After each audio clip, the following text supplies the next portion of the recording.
buenas. Voy a presentar el proyecto modular de la materia de Administración de Recursos Humanos. Bueno, voy a empezar por describir lo que es la preselección. La preselección se compone por varios puntos. La primera es la descripción de puestos. Es importante que las organizaciones tengan identificado cuáles son las actividades que va a realizar un colaborador en el puesto que está vacante.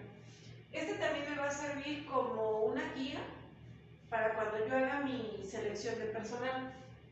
También es muy importante que identifiquemos qué posición va a ocupar el colaborador o el candidato que se está postulando en la estructura de la organización. Y también es muy importante que antes de lanzar un reclutamiento externo, busquemos un reclutamiento interno. Dentro de la organización seguramente pueden existir personas que tengan las competencias y los talentos para ocupar los puestos vacantes. Si no existiera esta situación, bueno, se puede recurrir a un reclutamiento externo y esto puede ser apoyado con anuncios, recomendaciones o algunas agencias. Ya que tenemos nosotros a nuestros candidatos, es importante tener unas evaluaciones técnicas. Estas evaluaciones pueden ser diversas, en su mayoría se evalúa lo que son personalidad, actitud verbal, aptitud numérica y muchas de las ocasiones pues también en conocimiento hacia el trabajo que va a desempeñar. En cuanto a la contratación, bueno, cuando ya tenemos el filtro y ya hicimos una entrevista, entonces ya se celebra un contrato. El contrato, bueno, pues es un documento que firma tanto el patrón como el trabajador, donde ahí se estipula los salarios, la jornada laboral, los días de descansos y algunas otras prestaciones que pueda tener el colaborador. Y bueno, dentro de las entrevistas formulé algunas preguntas que se pueden hacer a los candidatos para elegir al candidato ideal. Es importante que nosotros investiguemos si el candidato tiene algún conocimiento de la organización a la cual se está postulando, qué interés tiene hacia la empresa.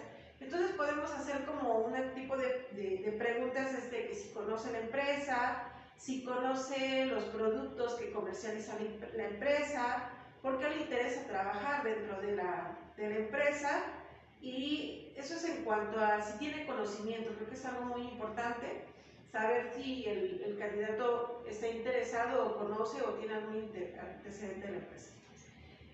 También es muy importante que investiguemos o realicemos preguntas de disponibilidad y el entorno familiar. Es importante saber dónde vive, con quién vive, a qué se dedica, cómo se compone su familia. Entonces podemos hacer como este tipo de preguntas: dónde vive, a qué se dedica, cuánto tiempo, por ejemplo, puede realizar de su domicilio hacia el centro de trabajo.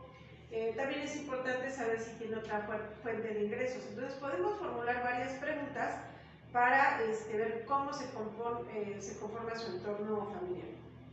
Y algo que también podemos indagar en la entrevista es la trayectoria laboral. Entonces podemos preguntar en dónde ha trabajado, cuáles son los horarios que ha tenido, cuáles han sido sus principales responsabilidades y actividades en su anterior trabajo, cuáles han sido los retos que ha tenido. También podemos preguntar, por ejemplo, el salario recibido y por qué se separó de su anterior empresa.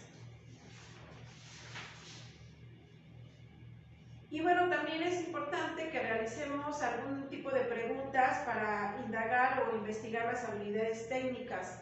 Por ejemplo, si este colaborador se va a postular para un puesto de cajero, es importante preguntarle si anteriormente ha manejado máquinas registradoras, ¿no? En cuánto tiempo hizo esta actividad, en dónde la hizo, ¿no? Si fue en su anterior trabajo o la aprendió en alguna otra parte, ¿no? Y adicional a las habilidades técnicas, también es importante que nosotros realicemos o formulemos preguntas que vayan enfocadas a las competencias que nosotros deseamos que tenga el candidato. Por ejemplo, si va a ser un cajero, seguramente va a dar servicio a clientes. Entonces es importante que nosotros formulemos algún tipo de preguntas como, ¿cómo consideras que es una atención ideal a un cliente? ¿Podrías describir una situación en la que algún cliente se quejó y cómo lo manejaste? Entonces podemos indagar y hacer más preguntas respecto a esto, ¿no? Por ejemplo, también podemos formular algunas preguntas como trabajo colaborativo, capacidad de aprendizaje, dependiendo de las competencias que nosotros estemos buscando en los candidatos. Entonces, por medio de estas preguntas, nosotros podemos ir filtrando e ir seleccionando al candidato ideal, de tal forma que contratemos a las personas dependiendo de la definición de nuestra descripción de puestos. Muchas gracias.